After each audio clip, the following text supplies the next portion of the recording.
going to be able to hear yourself because your sound is off. Like, I don't hear myself on this. So we're live now. Having quite a bit. Will you mute yours? Yeah.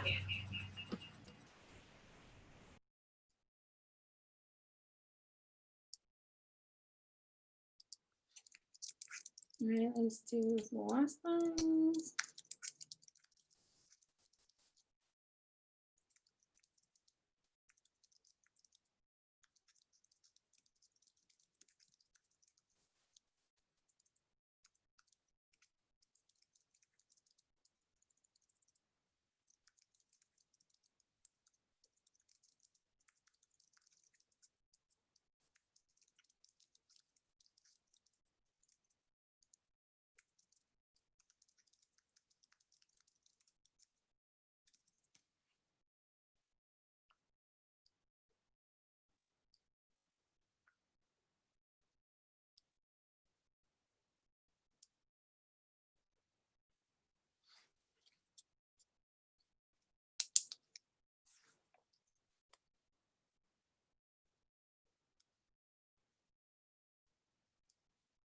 Islam.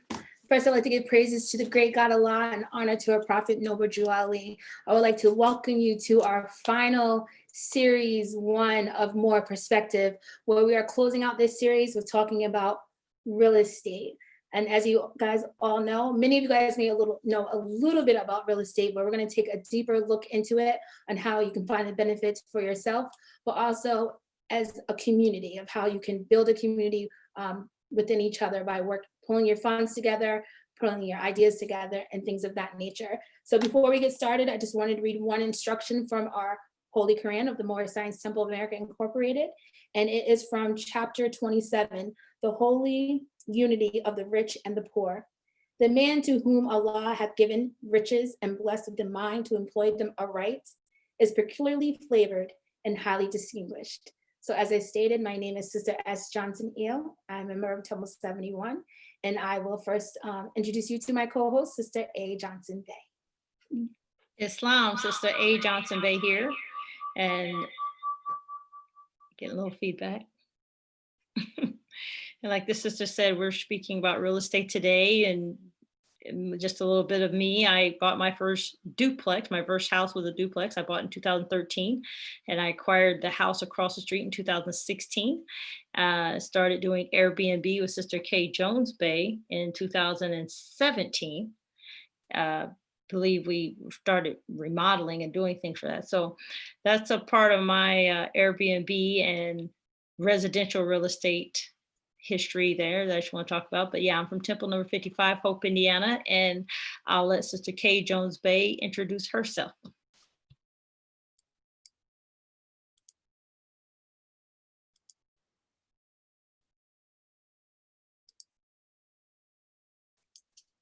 I'm learning technology here. Islam. I'm Sister K. Jones Bay, and I'm from Temple number 55, and I started my real estate venture back in about 10 years ago. So I've been, doing everything from flips to buy-in holds to triplexes, duplexes, single-family homes, and now I'm into the beauty world, and I do commercial rentals as well. So I'm happy to be here and share whatever knowledge I can. All right, praise Allah. So I'm going to get us started with some questions, and then we're going to go into some tutorials and actually showing you guys how to accomplish some of these goals. So just to start off, we really want to talk about and let the audience know what is the true definition of real estate, and if you can kind of elaborate on what's the benefits of owning real estate. Say that question one more time. Of course. If you can define what real estate is, just so people can have a pretty much consensus of what that is, and if you can tell what are some of the benefits of owning real estate.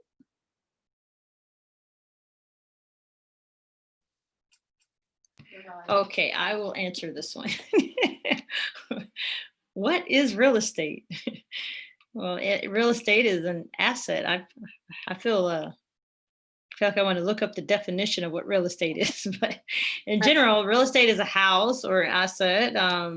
You can get into commercial real estate, but the benefits of having real estate is that you can start getting some income into your house. So you have a little diversity. So rather you live inside your real estate, you rent it out or use it for a restaurant, but real estates have a lot of benefits. It gives you a lot of versatility. So that's a short answer. I think we'll get into more of it as we get through the webinar.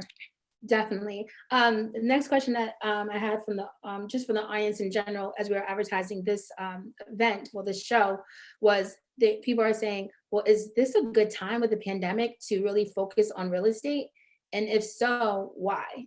Oh, I love it. I love it. I think it's a great time to focus on real estate right now. Just watch it. I mean, it doesn't mean you got to go out and just buy something, you know, but if you're watching real estate right now and you have the means to invest in real estate, it's a great time. You can help people out because some people are just in over the head with the COVID-19 and having trouble. So sometimes you can acquire real estate and make a win-win situation where maybe they're paying you rent during this time, a little higher rent than maybe their mortgage would be, but you could still work out something so they could possibly keep their house. If people are losing their homes, or some landlords are just tired of dealing with what's going on with the COVID-19, I've been approached just to acquire someone else's rental because they're tired of dealing with what's going on. And this was pre-pandemic, let alone right now. So there are opportunities out there where you can acquire real estate, especially if you have cash at a really good price. And then there's some tricks you can get into and just making sure you get solid renters in there. My biggest one is credit score. If you get somebody with a good credit score, they don't, even though you can't evict during this COVID-19 time, you can still report to the credit bureau if they are or are not paying. And anyone with a good credit score doesn't want that to happen. They're usually going to find out some way to pay their rent. They're going to apply for the different rent assistance that the different states are giving out. So there are definitely advantages to looking for real estate in this time. It's just being savvy. I think for me, what I was doing when I was doing some small research of what I do know about real estate, I noticed that some of the interest rates are really low. And do we think that's due to the pandemic? Is that another benefit of why this is a good time to start looking at real estate?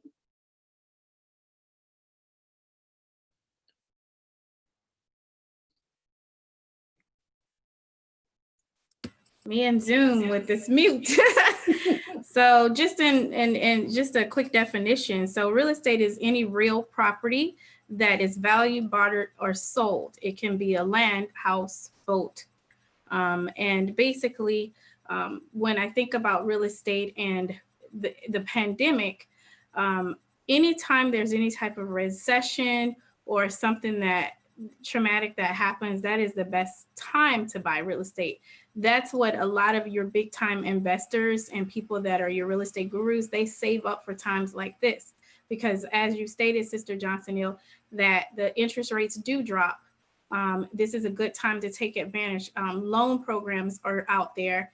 It's so people aren't being as, I guess, stringent, you know, with loaning. If you have a prior history, so it's easier to get investment properties. People are losing properties. So because people are losing properties, people are willing to swing deals because people are losing jobs, that sort of thing. So if you're a true real estate guru, I hate to say it like this, but these are usually the times that would be like when I say you go to the store and, you know, when the store is closing, you get everything 70% off. It's a for sale, you know, you run to the sale. So this is a for sale time, you know, like that big store sale for people that are in that invest or that's in real estate. So that kind of leads to my next question, where we're talking about credit and, you know, funds. So during this time, a lot of people are not working with the best credit, and actually they're worried about money, the money that they have saved and things of that nature, but they still want to find ways that they can make extra money. Do we think that real estate is still a good option for someone that doesn't have the best credit, or for someone that doesn't have a substantial amount of money saved? Yeah, I feel like real estate is always the best option. And why I say that, because I mean, I was just joking the other day with one of my neighbors. I'm like, you know what? real estate conversations are, you know, what I call front porch conversations. Those are things that can happen with credit, with no credit. A lot of times if people are losing their house, for example, and they're willing to possibly make a deal with you where you keep up their mortgage or keep up, you know, whatever obligation they have. And then in exchange, that you get on a quick claim deed, or you get deeded to the property, and then you know, work out some type of purchase agreement. So this is the best time because it's called creative funding. A lot of times people think real estate and traditional banks, but a real investor will let you know that they hardly ever use, honestly, traditional banks. They use something called, there's one out there called Lima Capital. I'll give that name. And then there's also another one called First America. Those are capital lending companies. And what they'll do is give you a short-term loan. The interest is okay. It's not the greatest, but it's for short-term loans and flips. And it gives you time to be able to either get your credit together or be able to flip the property or buy it yourself. But it gives you that amount of time. Usually those loans are anywhere from 9 months to 5 years. They're, you know, and they're the whole thing is for the capital company to make the interest in the front of the loan. But it does give you the time you need to secure the loan if you got to get your credit together or whatever it is that you have to do. So I say, you know, as an investor, credit is important. I'm never going to say that because, I mean, being able to walk up to a bank and buy something is great. But once you have so many properties, you're either going to put those properties up for, you're going to either put those properties up for, you know, and try to take the equity out of them. Or at some point, even if you have the best credit and you have so many properties, the bank, unless you can really, really show, they stop, you know, lending. So you have to get creative financing. Yeah. Yes, and I'll just add to that to say that, you know, when you look at why people ask for your credit, you can do some creative financing, but you do need to understand that people are wanting to know if they're gonna get their money back, right? So if you have bad credit and you're wanting to do some creative financing, just be prepared to communicate what happened. And as long as someone can understand, oh, you know, sometimes people get sick, sometimes people jobs transfer, or whatever the situation is, if it's a legitimate reason that you can explain and show whoever is trying to invest in you or give you some kind of deal with the creative financing, as long as they can understand that story, then you can really make some good deals. Because people ultimately, like those front porch conversations, people want to help each other out, believe it or not. Banks are in it to make money for the bank owners, it's the stockholders. But when you start doing deals, the second house I got was literally a neighbor walked across the street. I've recently had someone else reach out to me that knows me. So these are the type of things. No, neither one of them asked about my credit. Okay, so I guess for me, I just had a kind of like a personal question. Pretty much involves the Moors. I know the prophet has stated in the oral statements that he stated that Moors, I'm not saying this verbatim, but that Moors should live closer together. So as a nation, we're trying to unify, we are unifying and looking for ways that we can build communities. So can you give options of, or any experience that you've had of people grouping together, looking at properties and things of that nature?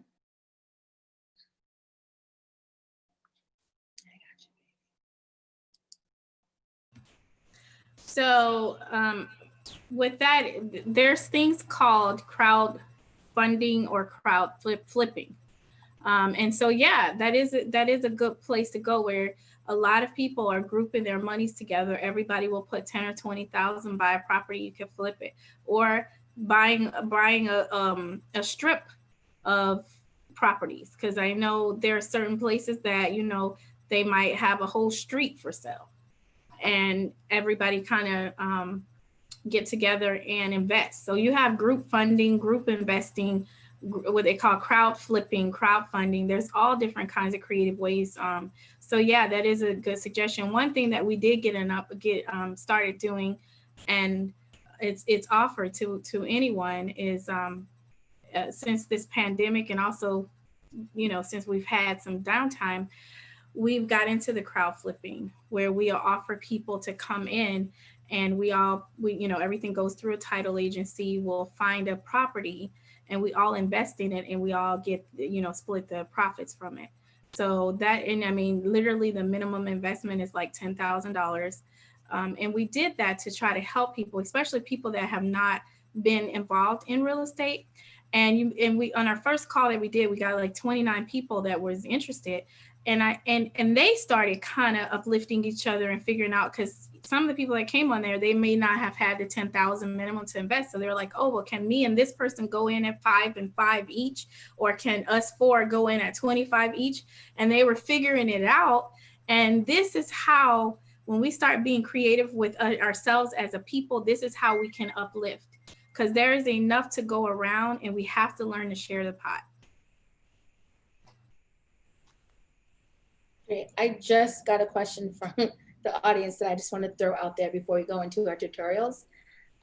In these conditions we are in, when banks are closed, how do you go about applying for a loan from a bank? I'm assuming I can answer that. You would go online. So, but if there's any other input that you had, that would be great. Yes, absolutely. Online is the way to go. But I want to say SoFi was one of my first personal loans. And I actually used a personal loan to do a few things with the house that I was acquiring. So you got to be a little strategic with that, creative with that, because some of the requirements for personal loans versus real estate loans are different. But you can definitely go online and get real estate loans. That is a good answer. Would you prefer someone to see if they can get a personal loan versus trying to get a real estate loan to acquire real estate? So, yeah, absolutely. One of the first real estate courses that I took back in 2002, the first thing when I first got into the class, because it was a class to say, oh, we can teach you how to do real estate with no money. So I was like, ooh, sign me up, because I had no money. I was freshly, very young at that time. And so I'm like, I have no money. So yeah, sign me up. My dad paid for the course.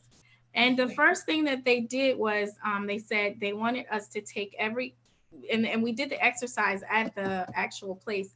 We had to take every credit card that in every loan that we had and ask for increased credit limit. So that was the first thing. And they were like, you'll be surprised with who will give you the increased credit limit. And so they started ringing this bell, like everybody that got, $500 and who got $2,000 and people were just doing it. And I did it too. And my bank, I'll never forget, they gave me like $1,000 in one card. That was Capital One back then, And then I had another Discover card. They gave me the most. Discover is the best. I'm not going to lie. Discover especially if you don't have great credit, Capital One and Discover, don't sleep on them. They will take chances with you. And then I'll never forget, they gave me $5,000 and I couldn't believe it. So I now walked out of that place with $6,000.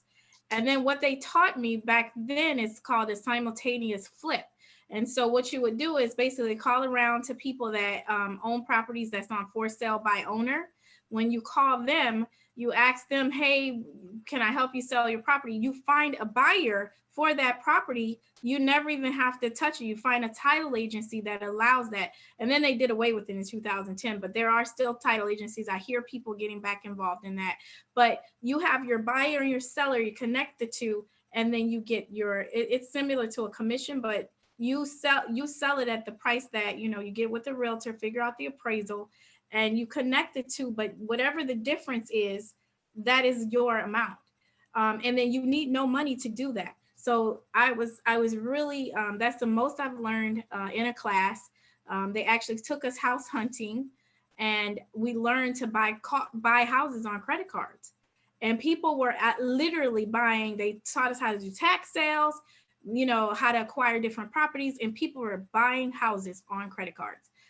That was my first experience with real estate and credit cards. So most definitely buy it with whoever gives you the money. Don't stress yourself. That's my advice. Yeah. I'm learning, I was watching a video earlier when they were talking, a gentleman was saying, there is no such thing as bad debt if you do it correctly. So I just want to let the audience know, like, getting credit cards and using the money wisely, it may seem like you're putting yourself in debt, but that's not a bad thing. You're actually making an investment for your future. So just keep that in mind as you follow these strategies that we're putting out. So I think now we can I think people are interested in going into some of the tutorials of step-by-steps on how do you do this? How do you find cheap properties and buy it on a credit card? Okay, so I'll go first. Let me go ahead and share my screen here. So one place that I always like to try to, is it sharing? Let me see, share screen. Can you see my screen? Not everybody. Let me make sure you have access, so you should be okay.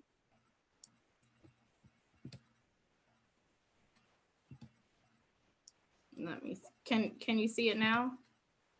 No. Oh, because I gotta hit share. Okay, here we go. All right. Okay, so what is adjudicated properties? I want to teach people stuff. My segment is on basically tax sales and adjudicated properties. So a tax sale is basically a property that is delinquent on taxes, and it could be a lien from the government, mortgage company, or association. Okay. So a lot of times these tax sale properties, a lot of times happen when people are just very arrears in their taxes, or family members died and the estate, no one knows who it goes to. So a lot of times that is the reason why there's a lot of tax sales that exist. So there's two places you can go for your tax sales. One is to your local county or, your city, and the local assessor's office. They'll let you know what tax sales are out there. Most counties have a list, and you get the tax sale list and you start driving those properties and seeing what's up with them. It's always good to have a realtor in your back pocket, because you can, fling an address over to them and they can look up. Or if you're savvy, if you're really savvy, or you like to dig and you're good at it, like Sister A. Johnson Bay, she's really good at trying to figure out what happened to the properties and watching property cards and stuff like that. But if not, a realtor has the MLS, and they have a lot of the stuff that we dig for readily available. If not, you can just go on your local county website and property search and find as much as you can. All right, so that's with your tax sales. There's another one. Okay, so with tax sales, typically counties will make you wait 1 to 2 years before you can actually acquire the property. So say I find a property and it's $1,000. And yes, that's how tax sales work. The taxes, you can't find properties and land for that cheap. So I put my bid in and I get the bid and I pay my $1,000. No, I can't go and take the property. I have to wait whatever the allotted time is that the county, the stipulations are. So if it's a year from the date of purchase, if no one came, and the county will do their due diligence, they're going to try to reach the family, do what they do.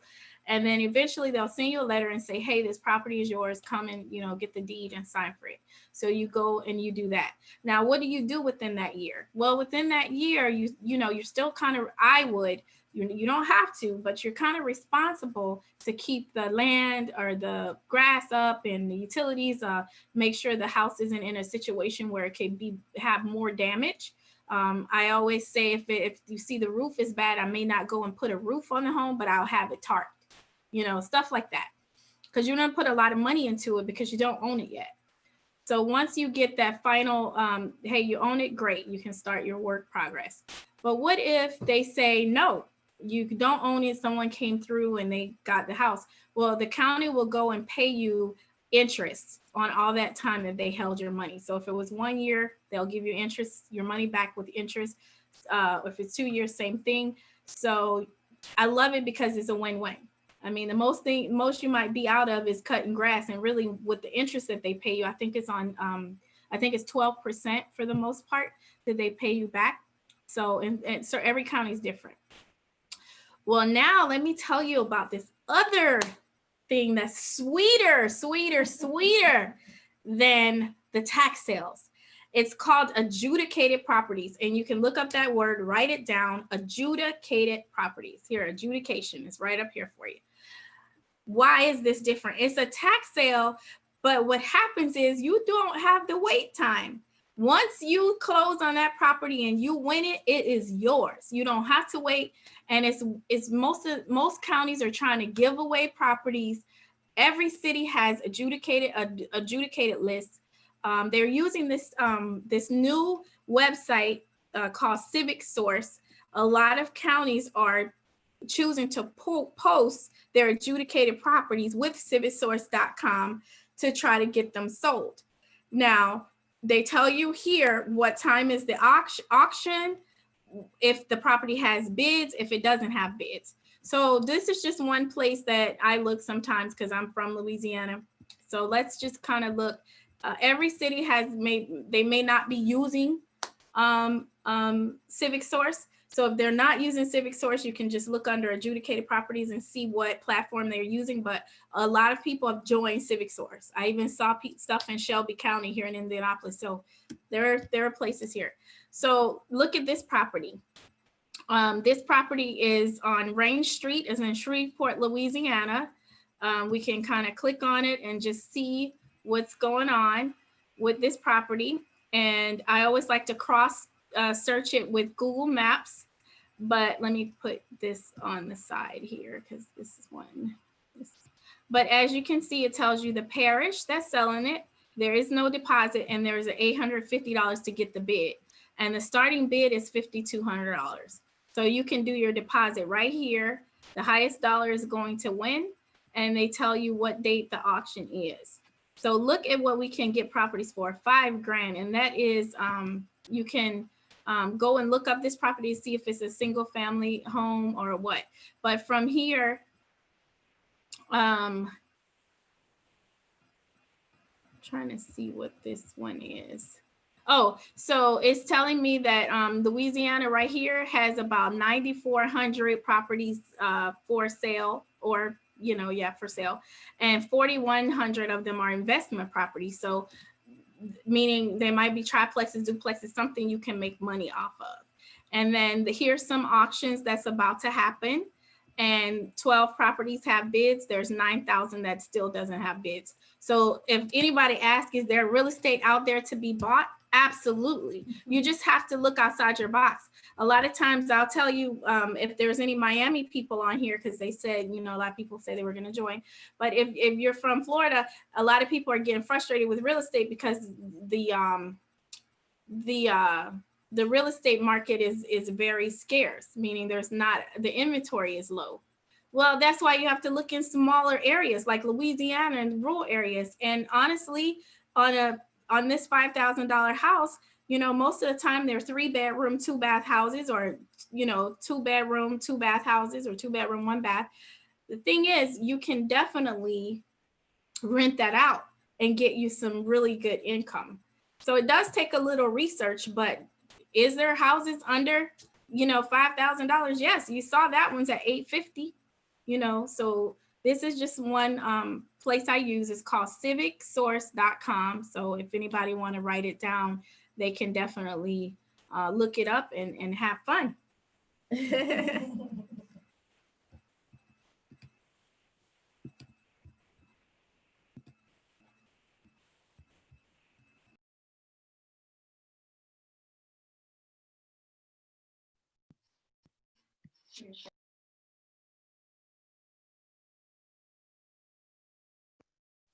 I'm coming.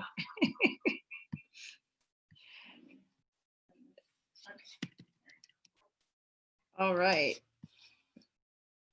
Islam. Start video. Islam, I'm back.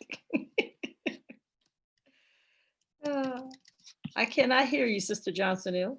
She's on mute. Oh, she's muted. Okay, so my turn. What I want to share with you. Let me share my screen.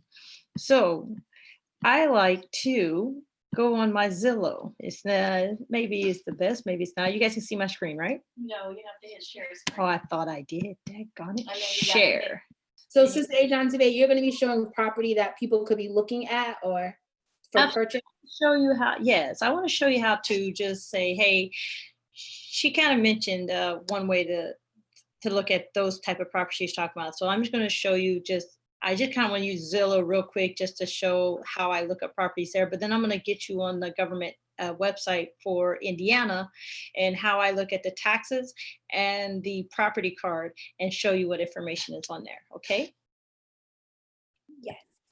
Perfect. So we can just go Indianapolis and current vicinity, and we're going to just look at multifamily homes for sale. And I want to look at houses that are less than $100,000. It's showing already? Yeah, because I'd already done the search, so it's just showing what I wanted already. But here we go. We go done. I already have multifamily houses here. So let's just look at this one here. It's $91,000. They have some pretty good duplexes here.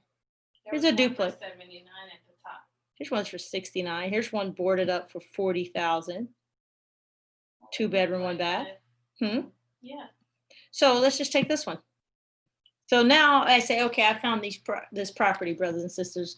Let me see what's going on with it. There's some pictures there. Well, I first just like to see what's going on with it tax-wise. So I'm going to take this address, 21 North Gladstone Avenue. And I already have these saved in my oh yeah, it was on Zillow 57 days. How do I get this? There we go. Let's move that. I already have this on here. So I have my tax lookup. And I'll just put the street name. Oh, they want a parcel number. So let's just go to the assessor office first. So remember that term, assessor, because that's what you're going to do. And nice thing about this is you can actually search by the property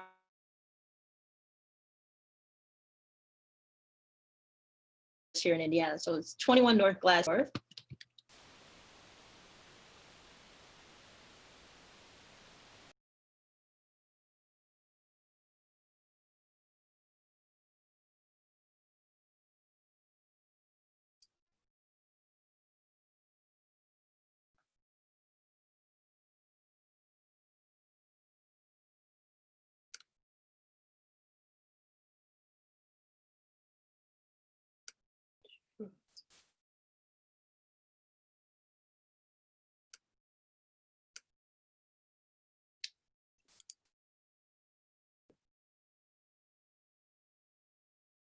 I believe she got kicked off. Sister Kate Jones Bay.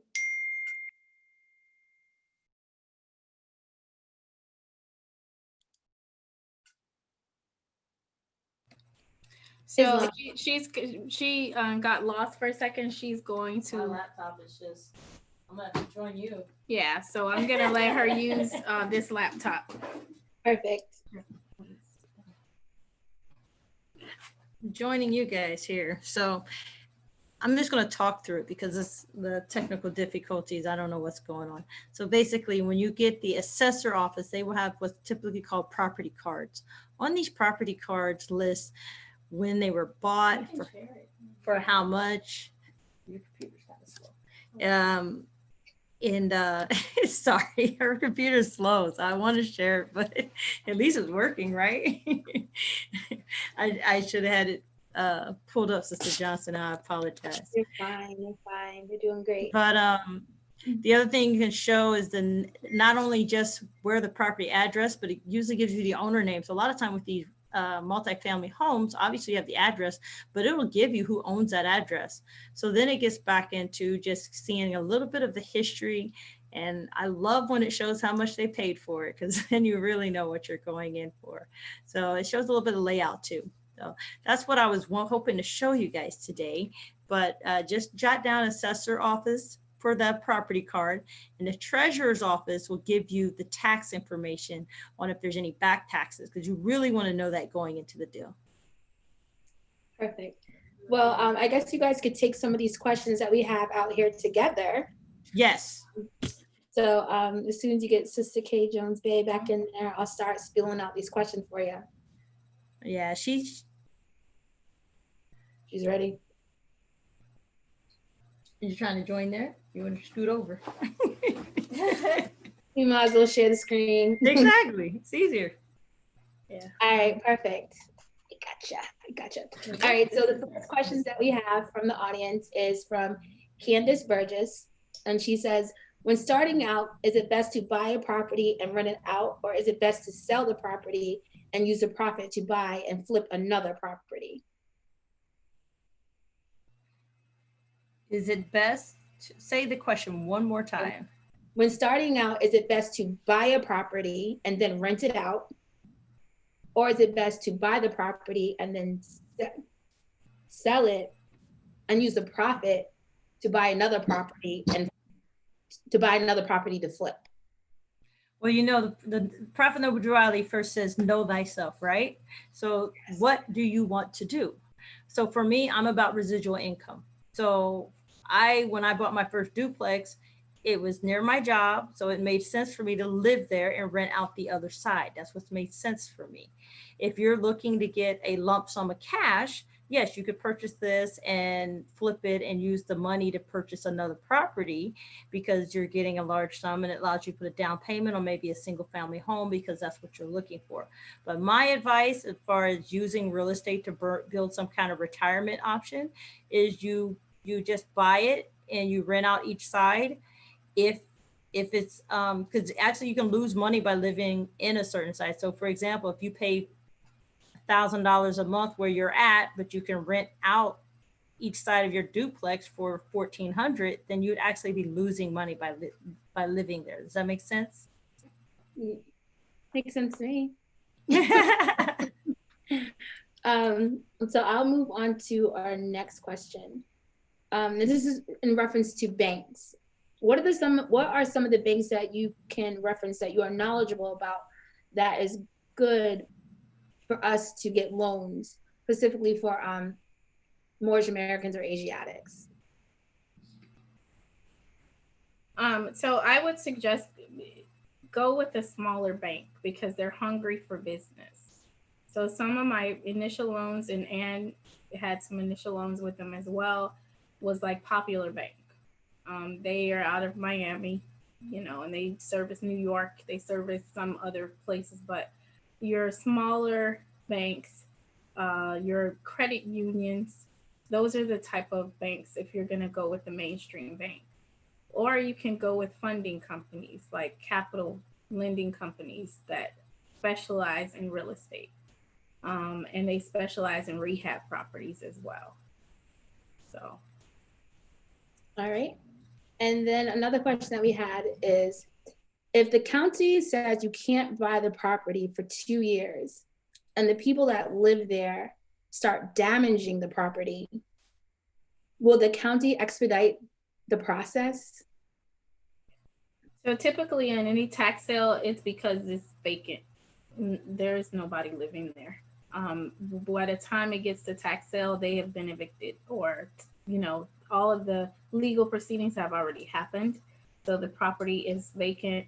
For the most part, I don't know any tax sales where someone's living there. All right. So those the question is still valid because you still got to pretty much watch it for vandalism and that sort of thing. So that's why I said at the beginning that, putting a tarp on the roof, if you have roof damage, to try to lessen the damage. I wouldn't put a lot of money into the home per se, because honestly, you're not legally able to do any work per se on the home, but to protect the home, you can. So maybe getting an alarm system on the outside, keeping the lawn cut, that sort of thing, fencing the home, but minimally investing to what you can legally, because they do have legal ramifications for entering the home. I know you don't own it yet. So, but doing what you can to try to protect the home, yes, most definitely, especially from squatters too, because you would have that problem. That could happen. Islam. Well, those are all the questions that we have right now in the chat, but you already know I have my own personal questions. So for me, I have this elaborate dream of building a modern day holy city in America with Moorish Americans, with my people. So I was wondering if there's any tips that you could give an organization that's building a nation on how to start that process. I know it comes with like, first you got to think it, manifest it, but sometimes you need something visibly seen, a to-do list of how to really manifest this thought. Oh, absolutely. And when this pandemic hit, I thought about, we've been told, I've heard the province said, get out the big cities, things like this, but we have Moorish home number 1, we have Moorish home number 2. And I thought, if any of these Moors want to make a fresh start, it'd be great if we started populating what we have. I'm a big fan of optimizing what you have first.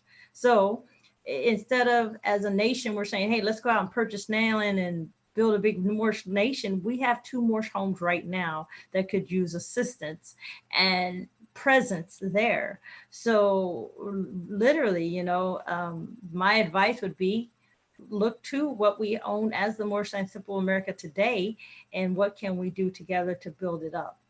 Because the Moors on those Moorish homes have really been working hard to keep things going. So, do you want to show the property tour because it's here? Oh, okay. Yes. Sister Jocelyn, we can share the screen now if you would like us to. Of course, please. So you can finish your demonstration, right, Sister A. Johnson? Yeah. Of course. Yes, yes. Okay, give me a second here. Let me get the screen up. It's Marion County. Mm-hmm. Yeah, I'll give it to you now. Let's share. That's it right there. Yeah. Oh, you got to share it. Mm-hmm. Screen. Yeah. Okay, here we go. Okay, so this is our Marion County Assessor Office. So we can look it up by address, by owner, and even by the parcel number.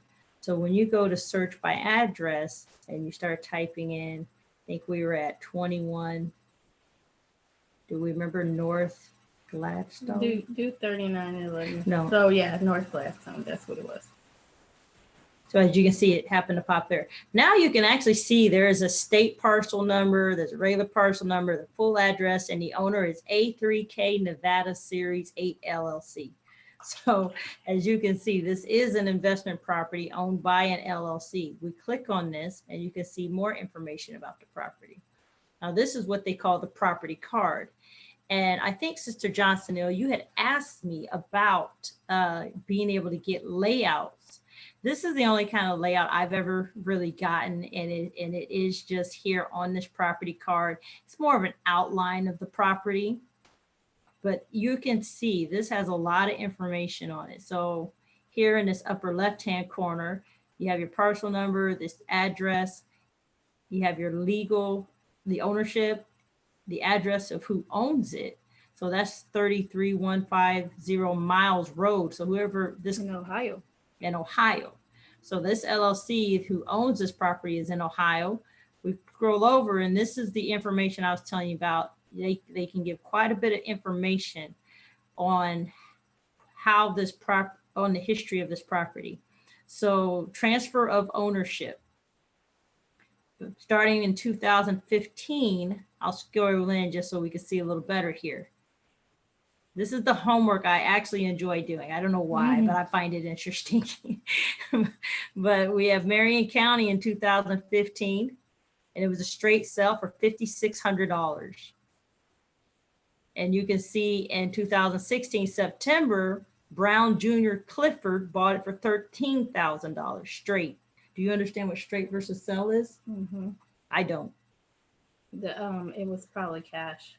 Okay, so straight meaning cash.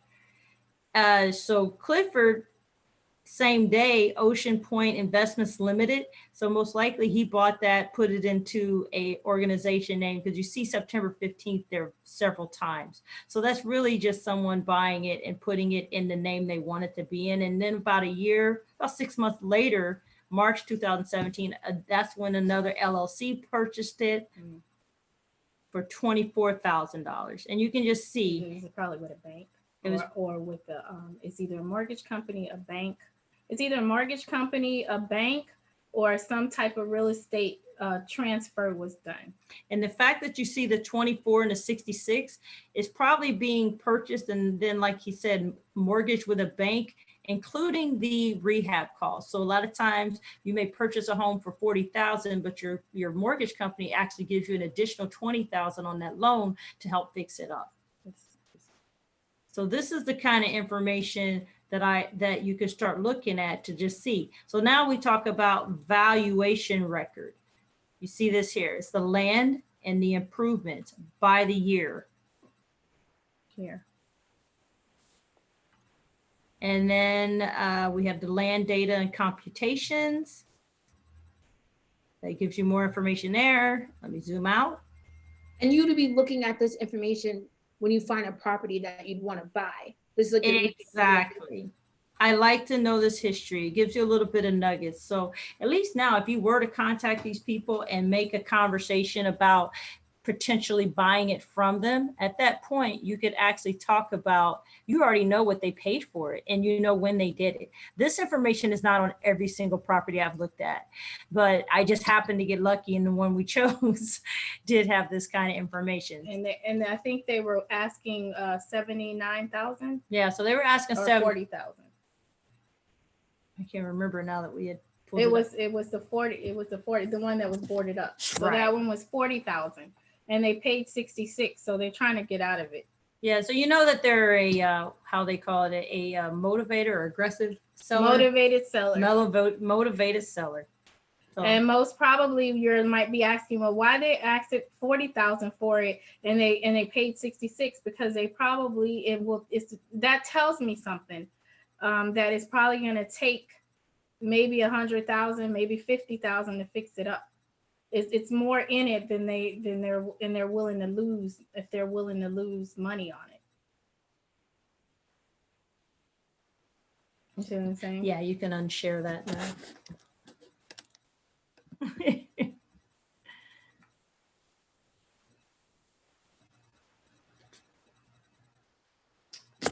You want to go back to this here. Okay. Stop sharing. Okay, there we go. Okay, we're back here.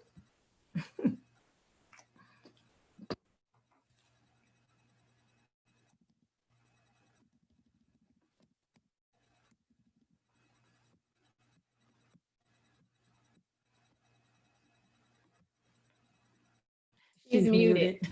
You're muted, sister. You're muted.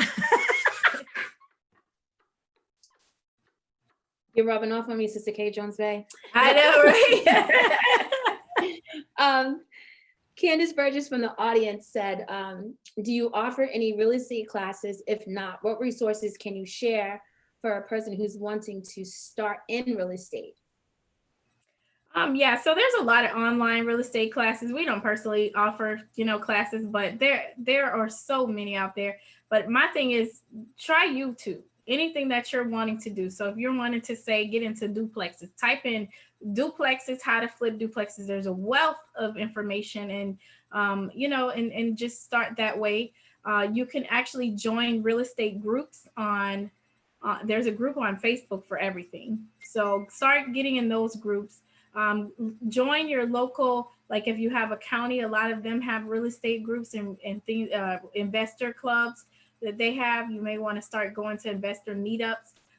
So yeah, just start surrounding yourselves with people who are actually in the business. And as you go, I promise you will start to meet people along the way. Yeah, and definitely make sure you talk about real estate, because my situations, people just kind of know that's what I do because I talk about it all the time. So when there's things come up, they typically tell me about it or we'll talk about it. So, and I like to ask questions, especially before I got into real estate. Anyone that owned a duplex or was a landlord, I asked them about what they did and why and what happened. Because you'll hear a lot of lower horror stories. Oh, don't do rentals. It's a horrible situation. I had this horrible tenant. Well, honestly, a lot of people, someone walks up and they say, hey, I can move in today. I got my deposit and my cash. Think. Didn't the prophet say, think? Are you trying to get us to think? If this person needs to move in today and got cash, What are they running from? Did they just get evicted? So they don't do any background searches. So make sure you use a realtor. Why not? The realtor will do the credit report, eviction record, and a background check. And typically they get about a half month rent as commission. But that now allows you to make sure you have good renters inside of your unit. So that is the type of information you learn when you talk to other people when you're wanting to get into real estate. So YouTube is a free way to get information, and then just talking to anybody about real estate and listening to what they have to say is always valuable to learn from other people's experiences. Yeah. Another question that I have is someone from the audience stated, if I already own my home and I want to do a refinance to take that money and reinvest in another property, does that make sense? Absolutely. Why? Because that's one of the lowest interest rates that you can use your equity for. So you'll get a really good interest rate to be able to buy.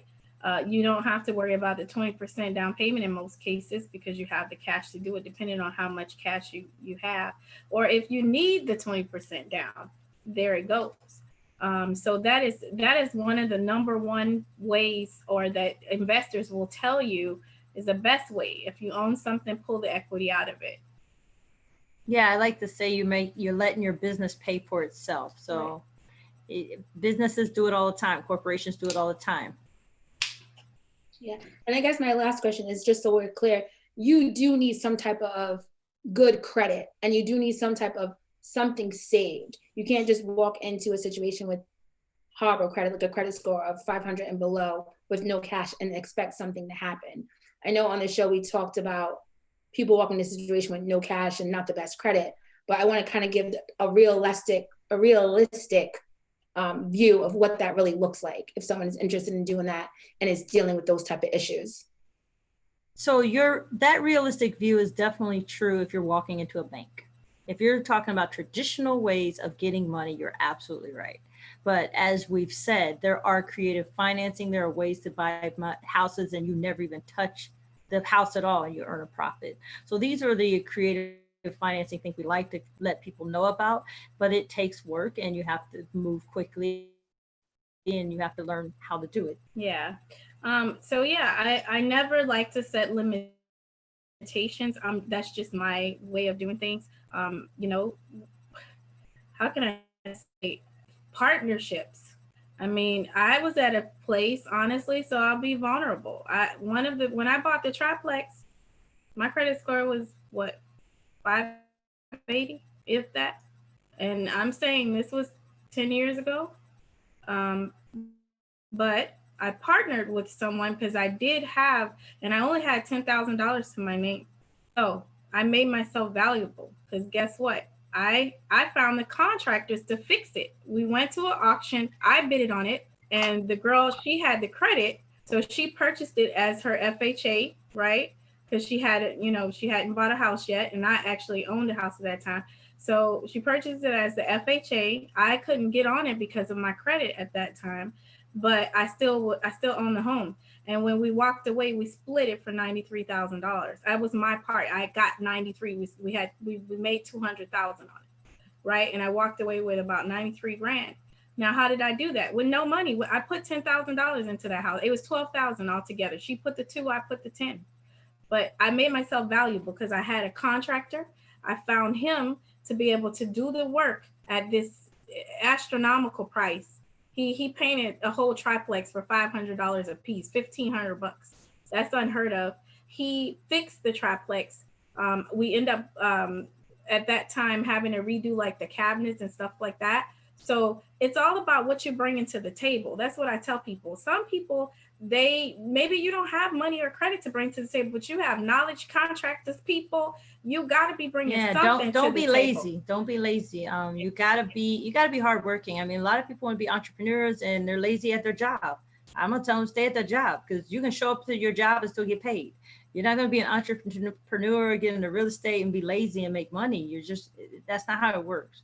So yes, if you just want good credit and you got money in the bank and you decide that you're probably doing the right thing and you can do that. But if you're a hustler, Don't hold yourself back. We make too many excuses as a nation to hold ourselves back. We're always scared. And we make every little excuse that someone says, oh, you got to do this and you got to have that. It scares us. Look for those inspirational stories on the social media. Social media show you all the time. Reach out to some of them people. A lot of times people like to uplift you because they've been through the struggle and they want to help you and advise you. So yeah, we're both sitting here. When the man approached me across the street, I had good credit, but guess what? It didn't help me because I thought I was going to pay him with the equity in my house when my house didn't appraise for enough. So then I was stuck trying to find the money elsewhere, but I kept hustling and hustling. And I ended up taking a personal loan out. Sister Kay Jones Bay, I'd met her not long afterwards, and she helped me with the small banks, the advice she just gave you guys today. And sure enough, I ended up getting unsecured loans to get that real estate. So, and I will say this about back to the triplex story with the investors looking for good people. They have money, and a lot of times they're tired. So investors are always looking for a good hustler. You have to show your value, and they will give you a piece of the pie. That's exactly what I did. There's a lot of people out there with money and they don't want to go out looking for properties, but you could go ride in your car right now and get a good property and then call one of those numbers that say we buy houses. You know those numbers that they have them on every street. I got a house for you to buy. What's in it for me? And make a contract with them. There's no way that I'm going to sit on the back burner. I don't care. My credit score is 200. I'm going to find a way to make some money. And that's how you have to be aggressive. You got to think outside of the box until you get there. Now, once you get some money, start paying your bills on time and not, do the things to make your credit score go up. We're not saying stay in that position, but I found myself in that position, at that time, and I had to do what I had to do, but I made myself valuable. I even found all the renters for the home. So if you tell somebody all they have to do is come and sign a paper and you do everything else, and then it makes we made $3,000 a month off of that house profit. So I'm putting $3,000 in your pocket. Give me half, and I do all the work, and all you have to do is sign for the house. You'll be surprised at how many people, especially professionals, that have $10,000, $20,000, $30,000 in a bank and they don't know what to do with it. They work a full-time job. They're working 60, 70 hours a week. So it sounds like, oh, that's too good to be true. It's not the case at all. In 2008, 2009, 2010, I was that engineer. I had money and I just didn't know what to do with it. I would have loved for someone to come by and said something like that to me. Loved it. So they're out there. But it's like, it is true. I'm being nice and assuming you got bad credit. So therefore, let's do some creative. But to your point, if you have bad credit, it's because you don't pay your bills. It's because you're irresponsible. Then you have to look in the mirror at that point and really clean that up. I mean, that's the hard slap in the face answer.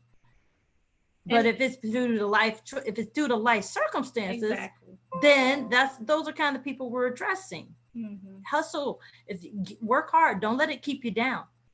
Yeah, my thing is I had lost a job. I'd been out of a job for a while. I went through a divorce at that time. So, that it really had me down and out.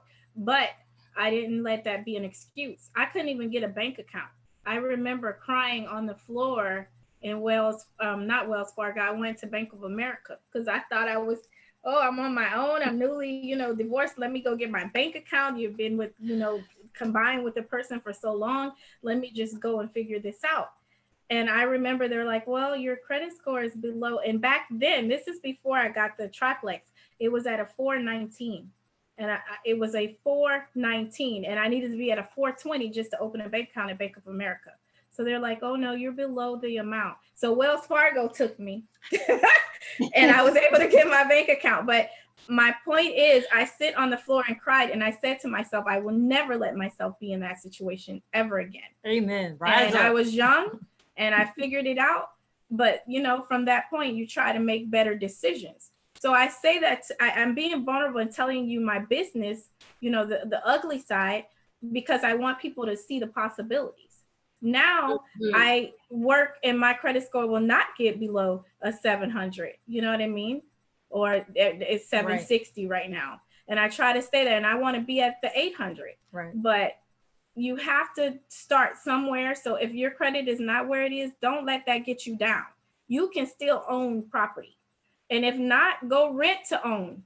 We just had a situation where some people wanted to get rid of some properties. They did a lease purchase, and really, you could lease purchase for $300 a month, a duplex.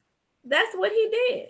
Yeah. And so that rent to own, and it's rent to own, and you got so many years to get it together and get your financing. So there are people out there. You could go on renttoown.com. You know, there, you look up rent to own situations and even start approaching people. If you see a triplex, duplex, anything you want, that's what I'm gonna say. You start working, Allah's gonna make a way. Anything that you see that you want, go out there to any property that you want and say, I want that property and it's for sale. And make that phone call and say, I don't know how I'm gonna buy your property, but I want it. How can you help me get this property? I did that. I've never been in a property that I did not want. I never wanted a property that I did not get. It's out there. You can go and get it. Well, praise Allah. So we're at the end. It's 8:02. So as we always do, just end up with closing remarks. So Sister Katie Jones, you over here inspiring me. So I'll start with you, Sister. I'll start with you, Sister A. Johnson Bay, and then go to Sister Katie Jones Bay, and then we'll close out the show. I just love real estate, and just to add, I mean, my credit score first time I tried to buy a house was at 500. So at this point, so at this point, we have a couple of duplexes under our belts, and we're doing some commercial real estate, which we didn't talk about that. We want to mainly focus on residential. So just work hard, manifest, you work hard. Allah will help you bring those dreams into fruition. My advice is always believe in yourself. I mean, I look at the prophet as an example. He came and he brought, Islam, and he brought all of this in. The thing is, did he face obstacles? Yes. Absolutely. Was he told no? Absolutely. Yes. Did he take no? No. He went and he made sure it happened. Amen. So I say that you have, out of everyone being a Moor, you have the best example. Yeah. You have the best example. Don't take no. I mean, who could have had it worse than us at that time in the 1900s when things were just in unrest? You have, all of this stuff that took place and him building a nation during that time. We have it easy in comparison. Things are in place. It's kind of handed to us on a platter. So when you think about facing obstacles, I say we have the best example, and we can follow that, and that should help us to manifest and know and get what we need to uplift ourselves and a nation. Praise Allah. So I want to thank you too for joining us for basically part 2 and being a part of this show. And to the audience, just as Sister K. Jones Bay and Sister A. Johnson Bay said, really imitate the Prophet. Prophet Noble Drew Ali set instructions in place for us to prosper in life. And like Sister K. Jones Bay said, in the 1900s, things weren't easy. And we have instructions set in place now. We have services and products that we can utilize to build the nation that he dreamed us to have and that he built then. So I want to thank you all for tuning in to More Perspective. And please tune in next week as we start our new series. And our new series will be The Look Within. And that will be a journey that we're asking you to take with us of looking inside your heart and dissecting it and pulling out all those ugly parts and throwing them away and seeing the attributes of Allah has instilled in you, and use those to prosper in your life. So I look forward for you guys joining us next week. Hope you'll take the journey with us and have a great night. Peace. Love you. Peace.